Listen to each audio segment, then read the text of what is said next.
दोस्तों, स्वागत है आपका अपने YouTube चैनल एग्जाम टारगेट पर।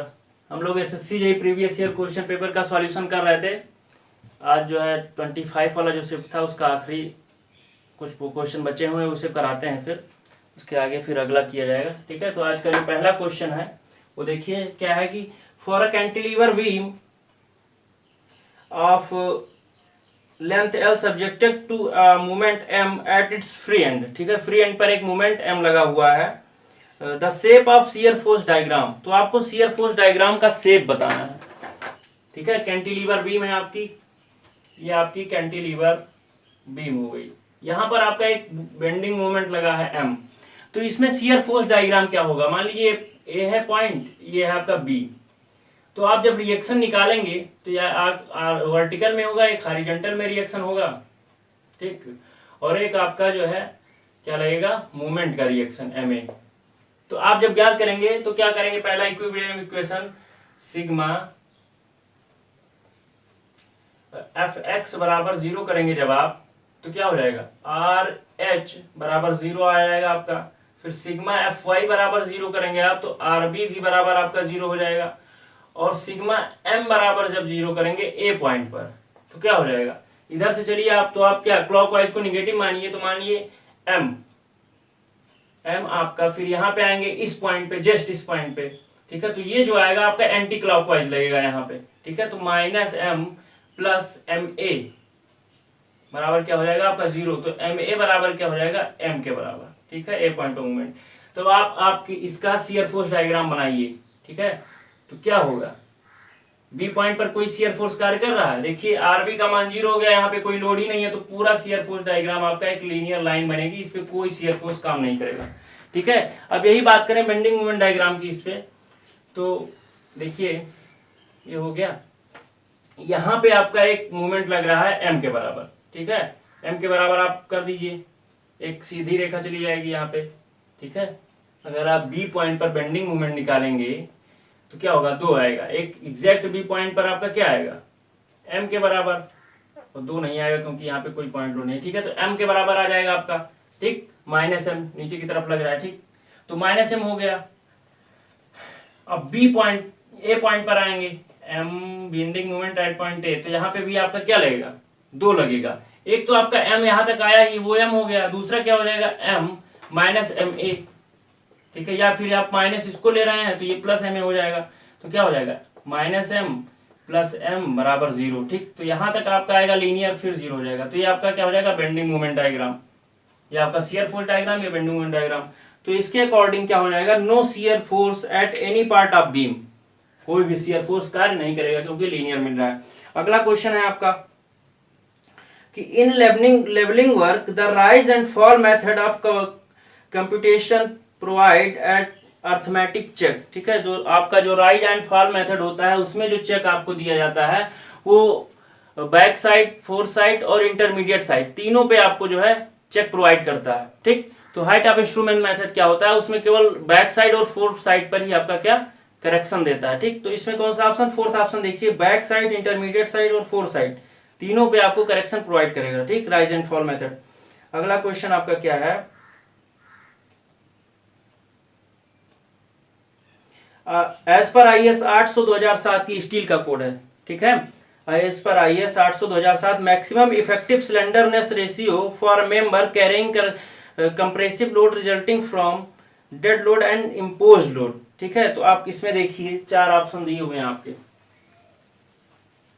कंप्रेशन मेंबर का जो है आपका स्लेंडरनेस रेशियो की बात किया है, तो इसके 3 होते हैं स्लेंडरनेस रेशियो, एक होता है 180, एक 250, एक 350। 180 कब होगा, 250 कब होगा, 350 कब होगा, जब 180 होगा। 180 कब होगा, जब आप पर सुपर इम्पोज्ड लोड लग रहा है, सुपर इम्पोज्ड लोड लग रहा है, मतलब लाइव लोड और डेड लोड आप पर लग रहा है, तो वहां पे क्या होगा 180। ठीक है, 250 कब होगा, जब पवन मतलब एयर और अर्थक्वेक, केवल एयर और अर्थक्वेक के कारण लोड लगेगा, यहाँ पे क्या होगा, रिवर्सिबल स्ट्रेस आपका जनरेट होगा। ठीक है, तो पहले 180 कब होगा, जब सुपर इम्पोज्ड लोड लगेगा। ठीक है, यहाँ पे क्या होगा कि 250 कब होगा, जब आपका एयर और का लोड जो है लगेगा, लेकिन रिवर्सिबल ऑफ स्ट्रेस जो है नहीं लगेगा। ठीक है, यहाँ पे तो 250 हो जाएगा। 350 कब होगा? जब रिवर्सिबल ऑफ स्ट्रेस भी लगेगा। ठीक, तो आपका ये होगा कंप्रेशन मेंबर के लिए। अब अगला क्वेश्चन बात करते हैं, what is the total centre line length for the plan shown if the thickness of walls is 30 centimetre. आपको एक प्लान दिया हुआ है, उसका टोटल सेंटर लाइन जो है आपको बताना है, और वॉल की थिकनेस कितनी दी है? 30 सेंटीमीटर। तो अगर हम बात करें इस प्लान की, तो क्या ऐसा कुछ है,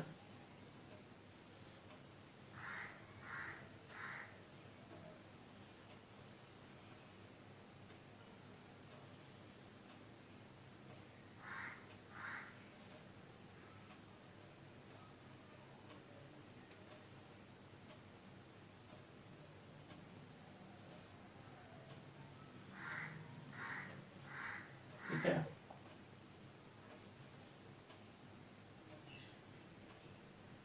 यहाँ पे आपका एक डोर लगाया गया है, यहाँ पर आपका जो है एक ओपनिंग है डोर की, एक वॉल ऐसे आई हुई है आपकी, यहाँ पर भी इसके सामने ओपनिंग है, ठीक है, डोर लगा हुआ है। यहाँ पर आपकी विंडो है, यहाँ पर विंडो है, यहाँ पर विंडो दी है।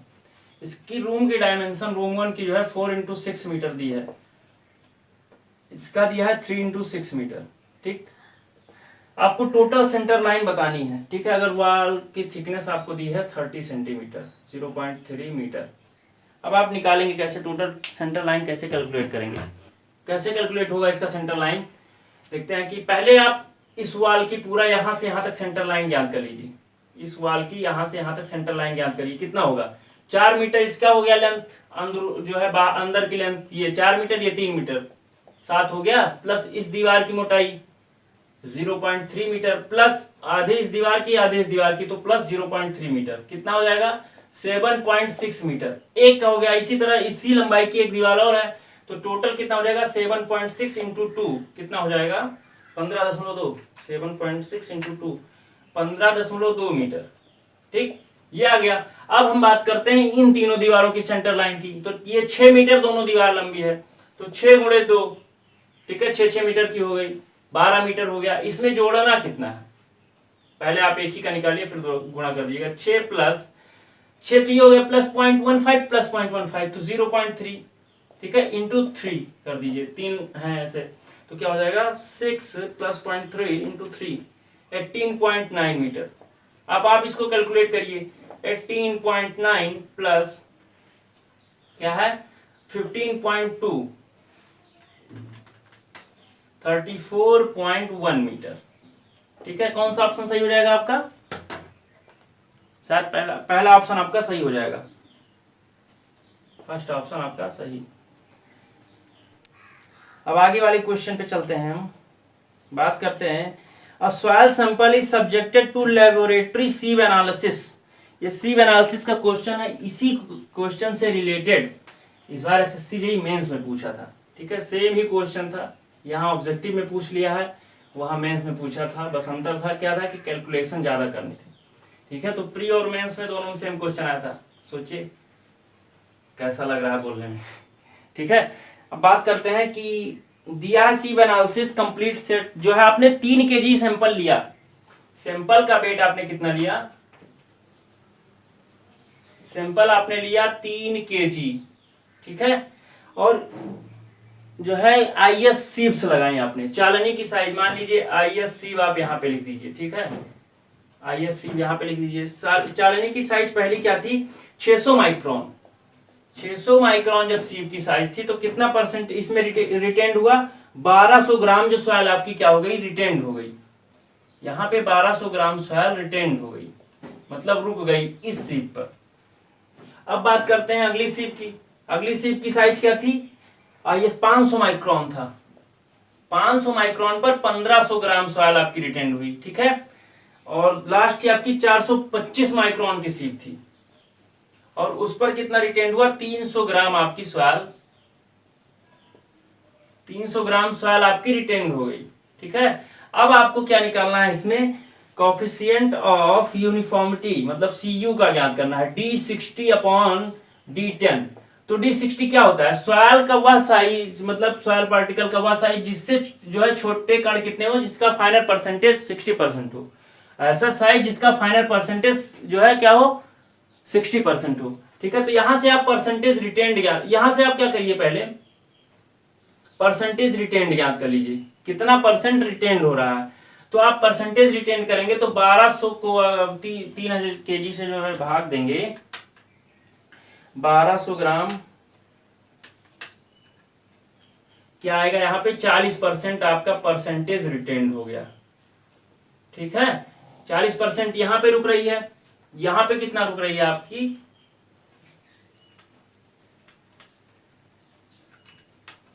50%। यहां पे आपका कितना रुक रही है,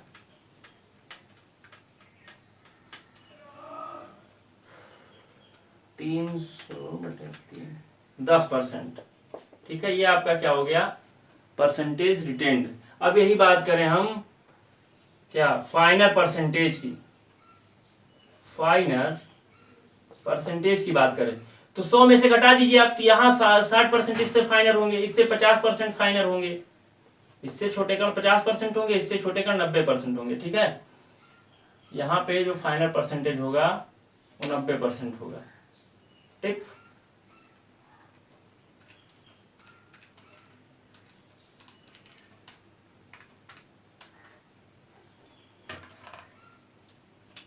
अब हम बात करते हैं D60 की। ठीक है, तो D60 का मतलब हुआ कि जो जिनका फाइनल परसेंटेज कितना है, 60% है। ठीक, 60% तो क्या होगा, 600 माइक्रोन, कितना आ रहा है, 600 माइक्रोन। D10 है जिनका फाइनल परसेंटेज कितना है, 10%, तो कितना आ रहा है, 425 माइक्रोन। अब डी क्या होगा, CU निकल आएगा आपका क्या, D60/D10 कितना निकल के आएगा, 1.41 आपका आंसर हो जाएगा, CU का मान। ठीक है, कोएफिशिएंट ऑफ यूनिफॉर्मिटी। ठीक, बात करते हैं अगले क्वेश्चन की। A line of labels has been run from a benchmark of elevation। Benchmark आपका पॉइंट मान लीजिए ए पर आपका बेंचमार्क का एलिवेशन कितना दिया है, प्लस में 125.42 मीटर। ठीक है, बी पर आपका बेंचमार्क का कितना दिया है, प्लस में 125.45 मीटर। ठीक है, बैक साइड का आपका जो सम आपका दिया है, सम सिग्मा बैक साइड आपका दिया है कितना, 17.58 मीटर, और सिग्मा फोर साइड आपका दिया है 17.61 मीटर। टोटल आपका क्लोजिंग एरर पूछ रहा है। ठीक है, टोटल क्लोजिंग एरर पूछ रहा है, तो क्या होता है, क्या करिए आप, पहले आपका क्या है, last Areal minus first Areal करिए, तो कितना हो जाएगा, 125.45 माइनस 125.42 करिए, कितना आ जाएगा, 0.03।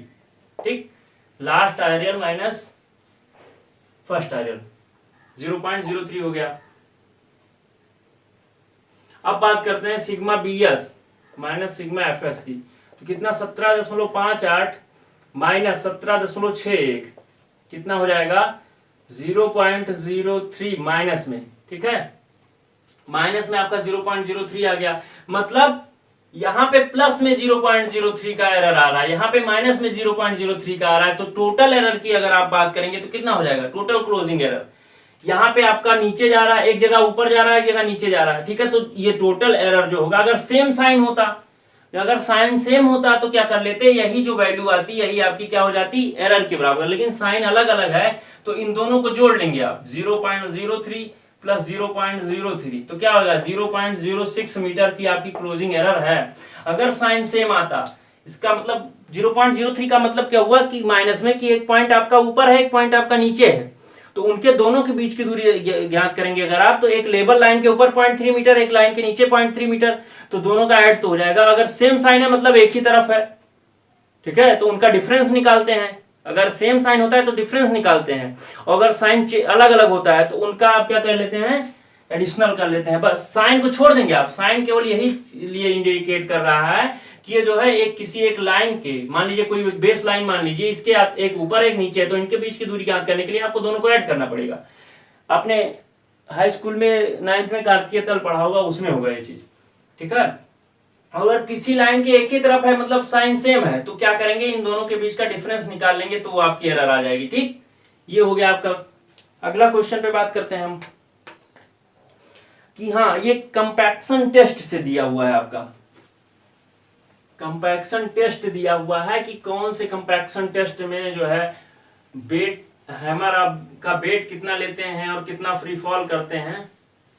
ठीक है, तो बात करते हैं हम कंपैक्शन फैक्टर की। तो इसमें पूछा है mass of hammer and drop for a standard compaction, जो है स्टैंडर्ड कंपैक्शन टेस्ट को कहते हैं IS light compaction, IS light compaction test. ठीक है, तो इसका अगर हम बात करें वेट ऑफ हैमर की तो कितना हो जाएगा 2.6 kg, और फ्री फॉल की बात करें, आपका फ्री फॉल की बात करें तो 310 mm या 31 सेंटीमीटर।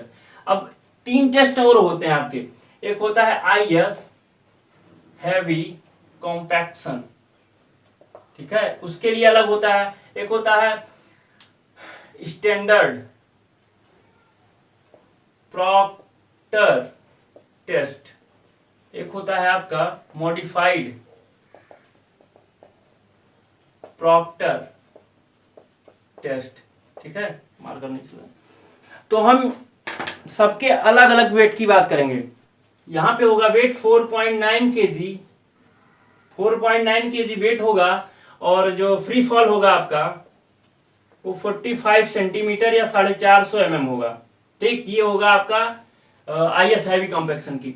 अब फिर अगर आप स्टैंडर्ड प्रॉक्टर टेस्ट की बात करते हैं तो उसमें क्या हो जाएगा 2.495 kg का आपका हैमर होगा। ठीक है, 30.48 सेंटीमीटर आपका फ्री फॉल होगा। ठीक है, और अगर बात करें इसकी मॉडिफाइड की क्या होगा 4.54 kg का आपका हैमर होगा, और फ्री फॉल कितना होगा 45.74। आप देखिए आईएस लाइट कंपैक्शन टेस्ट का 2.6 kg हैमर है, फ्री फॉल 310 mm है। आईएस हैवी कंपैक्शन की बात करें तो 4.9 kg आपका हैमर है, फ्री फॉल 45 या 450 mm है। अगर स्टैंडर्ड प्रॉक्टर टेस्ट की बात करें तो 2.495 kg का हैमर है, 3.48 सेंटीमीटर फ्री फॉल है। मॉडिफाइड प्रॉक्टर टेस्ट की बात करें तो 4.54 kg आपका हैमर का वेट है, 45.74 फ्री फॉल है। अब अगले क्वेश्चन पे आते हैं। दिया स्टेटमेंट दिया है, state whether the following statement S1 and S2 associate with fresh concrete are true और फॉल्स। पहला दिया है फ्रेश कंक्रीट के रिलेटेड दो स्टेटमेंट दिए। पहला स्टेटमेंट है as the compaction factor increase slump decrease. आपने कंपैक्शन टेस्ट की वैल्यू जो है कंपैक्शन फैक्टर की वैल्यूज देखी होंगी, उसमें क्या होता है कंपैक्शन फैक्टर और स्लम्प की वैल्यू जो है जैसे जैसे आपकी का स्लम्प मतलब जो कंसिस्टेंसी बढ़ती जाती है उसी हिसाब से आपका क्या होता है कंपैक्शन फैक्टर जैसे और स्लम्प दोनों एक ही दिशा में बढ़ते हैं, मतलब सेम होते हैं ये। तो ये गलत दिया हुआ है। अगर कंपैक्शन फैक्टर की वैल्यू बढ़ रही है इसका मतलब स्लम्प की भी वैल्यू बढ़ रही है। ठीक, तो ये गलत दिया हुआ है पहला स्टेटमेंट। दूसरा स्टेटमेंट क्या है कि slump test helps in qualitatively understanding the setting time of concrete. यार कंसिस्टेंसी याद करने के लिए होता है ना जो है स्लम्प टेस्ट, इससे सेटिंग टाइम से क्या मतलब, तो ये भी गलत दिया हुआ है। दोनों ऑप्शन आपके जो है फॉल्स हैं। अब हम आपसे बात करते हैं अगले क्वेश्चन की। दिया what is the meaning of designing M30 concrete suggested for a reinforced cement concrete work. M30 के पीछे जो 30 लिखा होता है क्या होता है कि 150 जो है mm साइज का आप क्यूब बनाइए, क्यूब की 28 दिन की तराई करिए, तराई करने के बाद उसकी कंप्रेसिव स्ट्रेंथ निकालिए, जो स्ट्रेंथ निकल के आती है उसी यही आपकी कैरेक्टरिस्टिक स्ट्रेंथ कहलाती है। कैरेक्टरिस्टिक स्ट्रेंथ वो नहीं कहलाती, वो कहलाती है कि जिसमें जो मतलब जितने सैंपल हैं उसमें से 95% जो सैंपल जो स्ट्रेंथ देते हैं वही आपकी कैरेक्टरिस्टिक स्ट्रेंथ कहलाती है, वही इसके सामने जो है लिखी जाती है। तो कौन सा होगा इसमें, सेकंड ऑप्शन पढ़िए। द जो है maximum characteristic compressive strength of 150 mm size cube at 365 days in 30 newton per mm square. ठीक है, तो 365 डेज तो गलत लिखा हुआ है सेकंड ऑप्शन। थर्ड ऑप्शन आप देखिए the maximum characteristic compressive strength, second ही ऑप्शन है आपका, वो पहला था हम जो पढ़ा जो maximum characteristic compressive strength 150 mm size of cube at 28 days in 30 newton per mm square. ठीक है, तो सेकंड ऑप्शन आपका क्या होगा, सही होगा। अब बात करते हैं अगले क्वेश्चन की। The permissible maximum deflection in pearling. जो पर्लिन होती है उसमें मैक्सिमम डिफ्लेक्शन कितना होता है। ठीक है, आपने बीम में पढ़ा होगा L/325। ठीक है, L/250। तो ये आपकी पर्लिन में जो होता है वो होता है L/150, ठीक है, पर्लिन के लिए। अगर लाइव लोड वहां पे लग रहा है, लाइव लोड का जिक्र किया है, तो आप क्या करेंगे, जो पर्लिन का मैक्सिमम डिफ्लेक्शन होगा, मैक्सिमम डिफ्लेक्शन क्या हो जाएगा, L/150। ठीक है, तो L आपका 4500 है, 150 आप कर दीजिए, इसके नीचे कट कर दीजिए तो कितना हो जाएगा, 30 mm मैक्सिमम आंसर आपका यही आ जाएगा, डेल मैक्स। ठीक, बात करते हैं अगले क्वेश्चन की। The maximum permissible value of organic solid in water used for preparation of concrete as IS 456/2000 के अनुसार जो परमिसिबल वैल्यूज होती हैं वाटर में, तो ये क्वेश्चन आपका SSC JEE के लगभग हमें लगता है तीनों शिफ्ट में पूछा गया है पिछले बार, और आपका DMRC JEE हुआ उसमें पूछा गया सेम क्वेश्चन, ठीक है।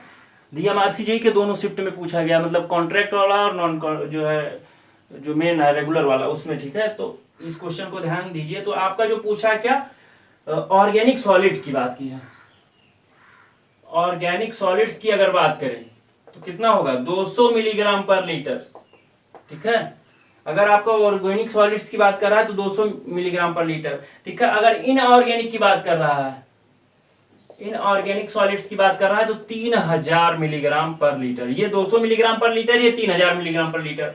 इनऑर्गेनिक के बाद अगर आपका बात कर रहा है किसका, क्लोराइड का, क्लोराइड का बात कर रहा है अगर, तो 500 मिलीग्राम पर लीटर होता है और 2000 मिलीग्राम पर लीटर होता है, ठीक है। किसके लिए कितना होगा, 500 होगा आपका RCC के लिए और 2000 क्या होगा, प्लेन सीमेंट कंक्रीट के लिए। अगर आप RCC यूज कर रहे हैं तो 500 होगा जो है, और अगर क्लोराइड की वैल्यू अगर आप 2000 तब यूज करेंगे जब PCC के लिए होगा, ठीक है, 2000।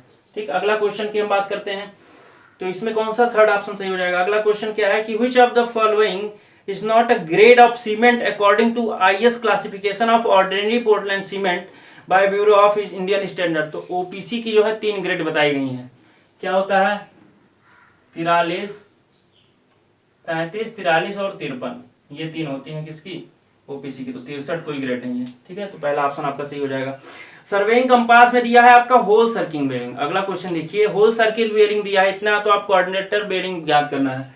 इसका आप कोई फार्मूला मत रटिएगा, आप जो है नॉर्मल जो ट्राइग्नोमेट्री का रूल है आपका उसी से सॉल्व करा करिए सर्वे के क्वेश्चन, तो उससे आपको जो है पूरे आसानी से जो है सॉल्व हो जाएंगे और आपको किसी फार्मूला की रटने की कोई जरूरत नहीं। आपका जो है क्या दिया है, होल सर्किल बेरिंग, ठीक। ये आपका नॉर्थ हो गया, यहाँ से कितना दिया है, 237, ये आपका 237 डिग्री 45 मिनट दिया है। आपकी इसको क्या याद करना है, क्वाड्रेंटल बियरिंग याद करना है, ठीक है। तो आप क्या करिए, साउथ से लाइन नजदीक है तो साउथ और वेस्ट में आप लिख दीजिए इसको, साउथ वेस्ट। तो साउथ वेस्ट में कैसे लिखेंगे, ये आपका 180 डिग्री है यहाँ से यहाँ तक, 180 घटा दीजिए 237 में से, तो कितना हो जाएगा, 237 डिग्री 45 मिनट माइनस 180 डिग्री करिए, कितना आ जाएगा, 45 मिनट आ गया, 7 डिग्री आ गया आपका, 23, 18, 5, 57 डिग्री 45 मिनट आ गया। तो किधर, साउथ से 57 डिग्री 45 मिनट वेस्ट में आपकी ये लाइन। तो कौन सा ऑप्शन सही हो जाएगा, थर्ड, ठीक। नॉर्मली आप इसको सॉल्व कर दिया करिए ऐसे ही। हाँ, एक आपका एस्टिमेटिंग का क्वेश्चन दिया हुआ है कि अगर ईंट की साइज दिया है, कौन सी, मॉड्यूलर साइज ईंट का दिया है, नॉमिनल साइज, नॉमिनल नहीं मॉड्यूलर होता है यार, 1999, ठीक है। इसमें दिया है क्या साइज दिया है ईंट की आपकी, 1999, 19 सेंटीमीटर गुणे 9 सेंटीमीटर mm गुणे 9 mm, ठीक है। ये आपकी सॉरी 19 सेंटीमीटर होगा।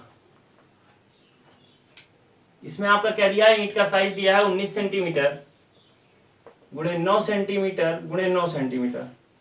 ब्रिक दिया है, आपको ज्ञात करना है कि कितना जो है आपका ड्राई मोर्टार यूज होगा। 15% एक्स्ट्रा फ्रॉक फिलिंग के लिए यूज किया जा रहा है, ठीक है। 15% एक्स्ट्रा फ्रॉक फिलिंग के लिए यूज किया जा रहा है, तो कितना होगा ड्राई मोर्टार। आप बात करते हैं, आप जब देखते हैं मसाले सहित, जो मसाला सहित आपका ईंट का साइज कितना लिया जाता है, 20 सेंटीमीटर गुणे 10 सेंटीमीटर गुणे 10 सेंटीमीटर, ठीक है। ये साइज होता है। आप 1 मीटर क्यूब में ब्रिक की संख्या निकालिए, 1 घन मीटर में ब्रिक की संख्या निकालिए तो क्या हो जाएगा, 1 मीटर क्यूब टोटल है, उसमें आप कितना मसाले सहित, अगर आप 1 मीटर चिनाई कर रहे हैं तो उसमें कितने ब्रिक्स होंगे, मसाले सहित आप जो है 0.2 metre into 0.1 metre into 0.1 metre, इसको आप करेंगे तो 500 ब्रिक्स आपके आ जाएंगे। 1 घन मीटर में 500 ब्रिक आ रहे हैं, कब, जब आप चिनाई कर रहे हैं, नॉर्मल रखने पे नहीं, आप चट्टा लगा रहे हैं वो चीज नहीं, चिनाई कर रहे हैं, 1 घन मीटर चिनाई करेंगे तो आपको 500 ब्रिक लगेंगे। ठीक है, 500 ब्रिक आपको 1 घन मीटर चिनाई करने में लग रहे हैं, तो ठीक है, आप 500 ब्रिक का आयतन, केवल ब्रिक का आयतन निकालिए, मसाला को छोड़ दीजिए आप, तो 500 ब्रिक का आयतन अगर आप ज्ञात करेंगे, 500 ब्रिक्स का वॉल्यूम अगर आप ज्ञात करें तो 500 ब्रिक गुणे एक ब्रिक का ले लीजिए आप 0.19 गुणे 0.09 गुणे 0.09, ठीक, ये आपका हो गया। तो कितना आ जाएगा, इसको आप कैलकुलेट करिए जरा, 500 गुणे 0.19 गुणे 0.09 गुणे 0.09 कितना हो जाएगा, 0.7695, इसको आप क्या लिख देंगे, 0.77 मीटर क्यूब। ये 1 घन मीटर में ब्रिक का आयतन, 1 घन मीटर चिनाई में इतना ब्रिक लग रहा है, तो मसाला कितना लग रहा है। आप मोर्टार की बात करेंगे, ठीक है, मोर्टार कितना लग रहा है, तो कितना लग रहा है, 1 माइनस 0.77, तो यानी 0.23 मीटर क्यूब आपका कितना मसाला लग रहा है, ये आपका मसाला हो गया। अब इसमें क्या है कि 15% आपको फ्रॉक को फिल करने में लग रहा है, 15% फ्रॉक को फिल करने में लग रहा है, तो 15% एक्स्ट्रा आप ऐड करिए, इसमें कितना हो जाएगा, 1.15 गुणे 0.23 कितना हो जाएगा, 1.15 गुणे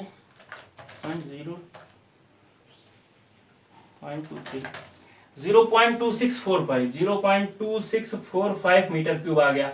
अब इसमें क्वेश्चन में क्या है कि 1 मीटर क्यूब वेट मोर्टार बराबर होता है 1.2 metre cube of dry mortar. तो ड्राई मोर्टार अगर आप ज्ञात करेंगे क्या हो जाएगा, ये वेट मोर्टार आ जाएगा, तो 1.25 से गुणा कर देंगे आप, 0.2645 गुणा करिए, देखिए कितना आ रहा है, 1.25 0.33 पर आ रहा है, ठीक है, यानी 33% आपका सही ऑप्शन होगा। कौन सा ऑप्शन दिया है, पहला ऑप्शन आपका सही हो जाएगा, ठीक है, 33% आ जाएगा आपका ड्राई मोर्टार। अगले क्वेश्चन की बात करते हैं। देखिए इसमें दिया है, कई सारी रीडिंग्स दी हैं, इसमें आपको बताना है कि बैक साइड और फोर साइड और इंटरमीडिएट साइड कौन सी है, ठीक है।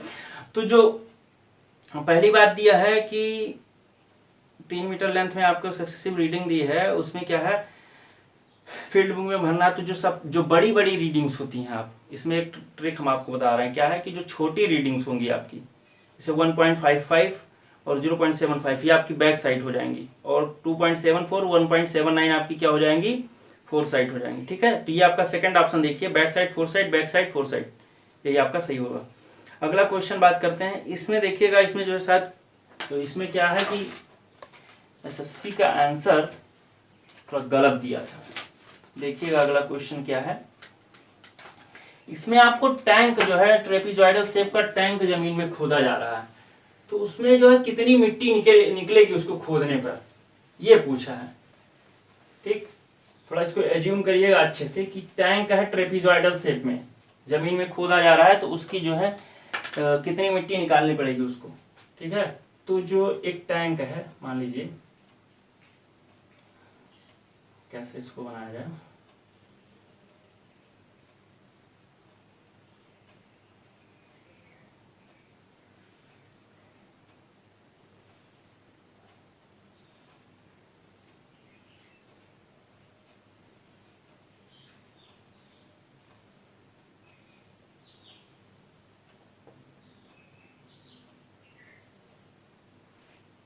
ये आपका टैंक खोदा गया है, थोड़ा सा अच्छा नहीं बना है, लेकिन समझने के लिए पर्याप्त है आपके।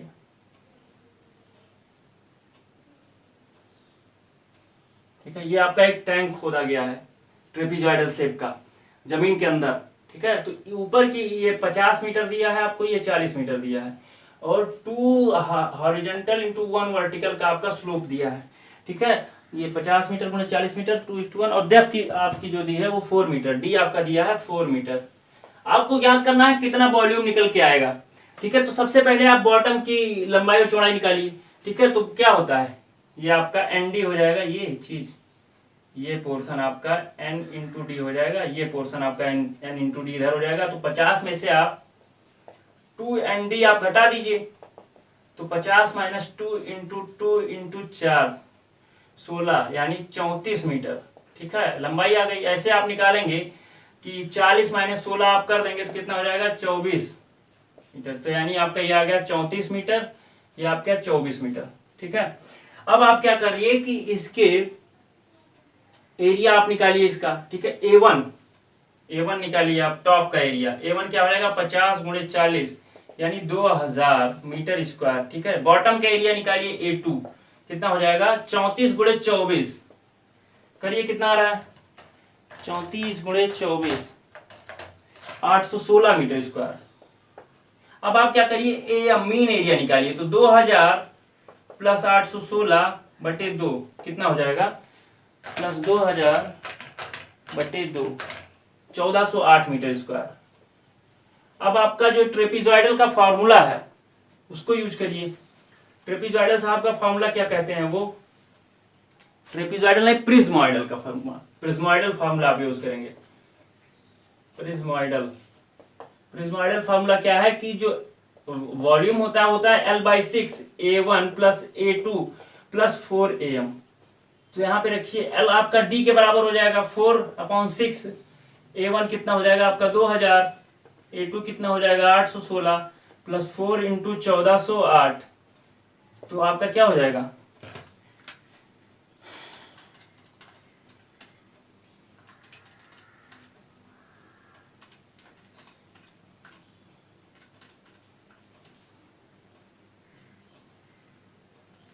2000 प्लस 816 प्लस 4 इंटू 1408 गुणे 4/6 5632। कौन सा ऑप्शन सही आ रहा है 5632 मीटर स्क्वायर। सेकेंड ऑप्शन आपका सही है। ठीक, सेकेंड ऑप्शन सही है। एसएससी ने पहला सही किया था लेकिन सेकेंड सही होगा। ठीक है, अब बात करते हैं continuity equation of in fluid mechanics किस पर डिपेंड करती है। जो कंटिन्यूटी इक्वेशन होती है आप क्या होती है कि किस थ्योरी पर है डिपेंड। तो इसमें फोर्थ ऑप्शन देखिए, is based on the principle of conservation of mass. जो आपकी कंटिन्यूटी इक्वेशन होती है कंजर्वेशन ऑफ मास पर जो है ये बेस्ड होती है। और अगर आप बर्नौली थ्योरम देखिए तो आप कंजर्वेशन ऑफ एनर्जी। ठीक है, ये चीज तो आपका ये क्वेश्चन हो जाएगा फोर्थ ऑप्शन सही। अगला क्वेश्चन हम देखते हैं आपका, अगला क्वेश्चन एक मिनट।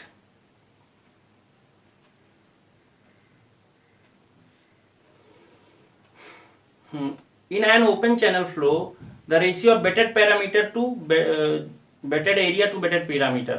ठीक है, तो एरिया अपॉन पैरामीटर क्या होता है हाइड्रोलिक मीन डेप्थ।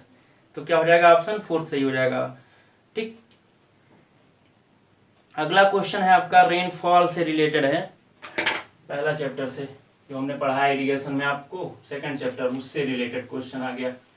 ठीक है, तो आप इरिगेशन की क्लास करिए, सॉइल की क्लास चल रही है उसको करिए, सर्वे की क्लास चल रही है, ज्योग्राफी की क्लास चल रही है, रीजनिंग की सारी क्लासेस आप करिए, काफ़ी अच्छा आपको प्रोवाइड किया जा रहा है। ठीक है, तो आप पढ़िए सारी क्लासेस को और उसके बाद में ये सारे क्वेश्चन आपको बहुत आसान लगेंगे जो अभी हम करा रहे हैं। ठीक है, तो क्लासेस को जरूर करिए आप लोग।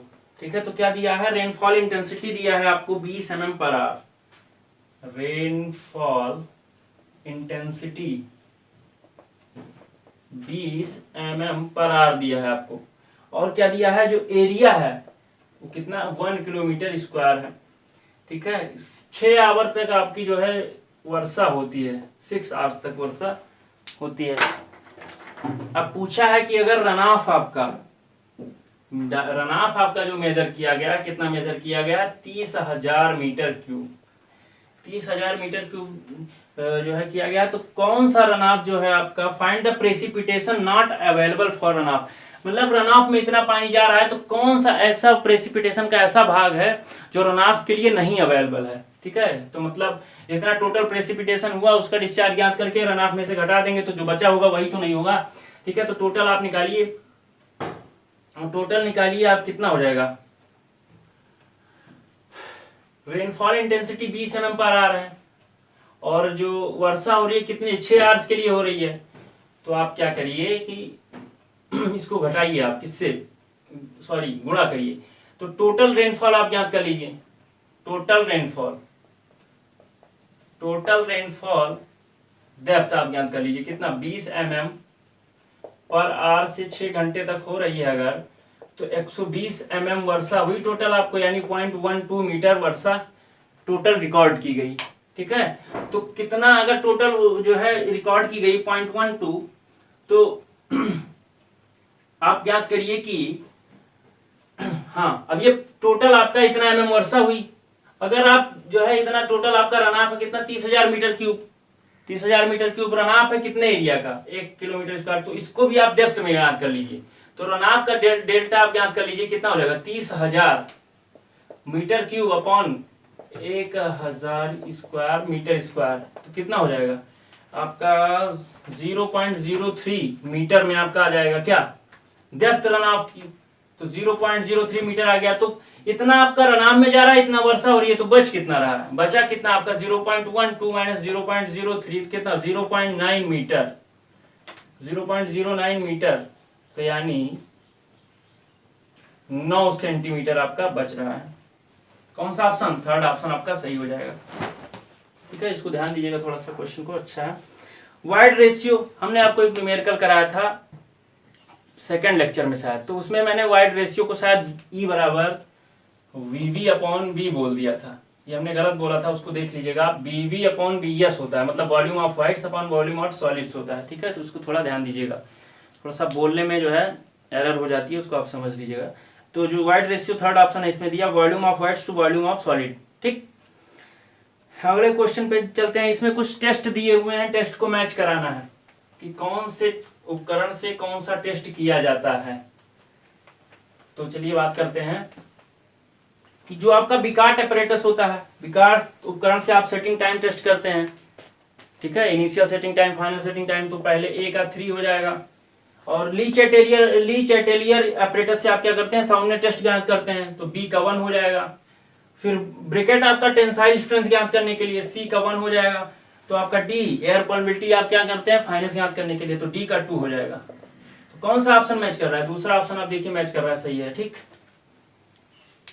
अब अगली बात करते हैं इसमें। हाँ, इसमें क्या करना है, सेंटर ऑफ प्रेशर ज्ञात करना है। एक आपका ट्रायंगुलर लैमिना है कोई, ऐसे फ्री सरफेस है वाटर पर, इस पर आपका एक ट्रायंगुलर जो है शेप रखा हुआ है, इसकी हाइट h है। तो आपको क्या करना है, इसको सेंटर ऑफ प्रेशर ज्ञात करना है। तो देखिए सेंटर ऑफ प्रेशर का क्या फॉर्मूला होता है, IgG अपॉन AX बार प्लस x बार। ठीक है, तो इसका क्या होता है, IgG के अबाउट जो है आपका moment of inertia BH cube upon 36 होता है। AX बार क्या होगा, BH/2 इंटू H/3, 3 दूनी 6, इसको काटेंगे तो 6 × 36 हो जाएगा। ठीक है, B से B कट जाएगा, H स्क्वायर से H स्क्वायर कट जाएगा, प्लस H बार आपका क्या है H/3। ऊपर से देखेंगे आप यहाँ पे क्या करिए, H/6 प्लस H/3 क्या हो जाएगा 6, 3H यानी H/2। सेंटर ऑफ प्रेशर ऊपर से H/2 दूरी पर होगा। ठीक, अगला क्वेश्चन आप याद क्या करना है, while conducting the softening point test on bitumen the result is expressed as. आप सॉफ्टनिंग पॉइंट टेस्ट करते हैं तो कौन सा टेस्ट यूज होता है बिटुमिन के सॉफ्टनिंग पॉइंट के लिए, कौन सा, ring and ball method use किया जाता है। ठीक, ring and ball method use किया जाता है, टेम्परेचर में व्यक्त किया जाता है। जो आपका सॉफ्टनिंग पॉइंट का टेम्परेचर होता है वो 35 से 70 डिग्री सेंटीग्रेड के बीच में होता है। ठीक, तो आपका कौन सा सेकंड ऑप्शन सही हो जाएगा। अगले क्वेश्चन पे बात करते हैं हम, चल आपके अगला क्वेश्चन क्या है, चलिए देखते हैं। इसमें क्या दिया है कि एक जो है अंडर रिइंफोर्स्ड बीम दी है, तो उसके बारे में कुछ कहा गया है कि पहला स्टेटमेंट क्या है कि जो अंडर रिइंफोर्स्ड बीम होगी वो डीपर होगी, जो है ज्यादा गहरी होगी एज कम्पेयर टू जो है बैलेंस सेक्शन। तो सही बात है, जब आप अंडर रिइंफोर्स्ड बीम से प्रोवाइड करेंगे, इसका मतलब स्टील का एरिया आप कम ले रहे हैं, तो इसका मतलब कंक्रीट आप बढ़ाएंगे तो डीप सेक्शन की गहराई आपकी बढ़ जाएगी। ठीक है, डीप बढ़ जाएगी, तो पहला सही है। दूसरा स्टेटमेंट क्या है, the failure of beam takes place due to the failure of steel. सही बात है, अंडर रिइंफोर्स्ड सेक्शन है तो आपका पहले स्टील फेल करेगा, फिर आपका जो है कंक्रीट फेल करेगा, तो फेल्योर ऑफ बीम किसके कारण, स्टील के कारण होगा। थर्ड क्या है, the beams undergo large deflection. Deflection जानते हैं, जब स्टील जो होगा स्टील के कारण फेल्योर हो रहा है, तो स्टील पहले क्या होती है, डिफ्लेक्ट होती है, तब जो है आपका फेल्योर करती है। ठीक, तो ये भी सही होगा। तो क्या आपका पहला ऑप्शन सही हो जाएगा, S1 S2 S3 तीनों जो है आपके सही हैं। अब क्या है, एक बिल्डिंग है, अगला क्वेश्चन, एक बिल्डिंग है building is fetching on annual rent, annual rent आपका कितना है इसका 1,80,000 रुपए, कितना 1,80,000, ठीक। The purchase desire get 5% return, return आपको कितना मिल रहा है 5%। तो आपको क्या निकालना है कैपिटलाइज्ड वैल्यू, कैपिटलाइज्ड वैल्यू क्या होता है आपका, क्या होता है ये आपका जो 1,80,000 है इसको आप क्या करिए ईयर परचेज से गुणा कर दीजिए आप। ईयर परचेज आपका क्या होता है 100/R, रेट आपका कितना दिया है 5%, तो 100/5 कर दीजिए 20 आ गया। तो कैपिटलाइज वैल्यू क्या हो जाएगा 1,80,000 इंटू 20 कर दीजिए तो कितना हो जाएगा 36 लाख, ठीक है। ये आपका आंसर कौन सा है, ये थर्ड ऑप्शन आपका सही हो जाएगा। अब अगला क्वेश्चन पे चलते हैं। The ratio of compressive strength of material saturated with water to that dry state, देखिए ये आपका परिभाषा जो है पूछा जा रहा है बार बार। तो जो सैचुरेटेड स्टेट में आपकी कंप्रेसिव स्ट्रेंथ होती है किसी भी मटेरियल की, और ड्राई स्टेट में जो उसका रेशियो होता है वो कोएफिशिएंट ऑफ सॉफ्टनिंग कहलाता है, ठीक है। क्या कहलाता है coefficient of softening, coefficient of softening कहलाता है, ठीक है। और बात करते हैं थिक्सोट्रॉपी क्या होती है। थिक्सोट्रॉपी आपकी सॉइल की प्रॉपर्टी होती है।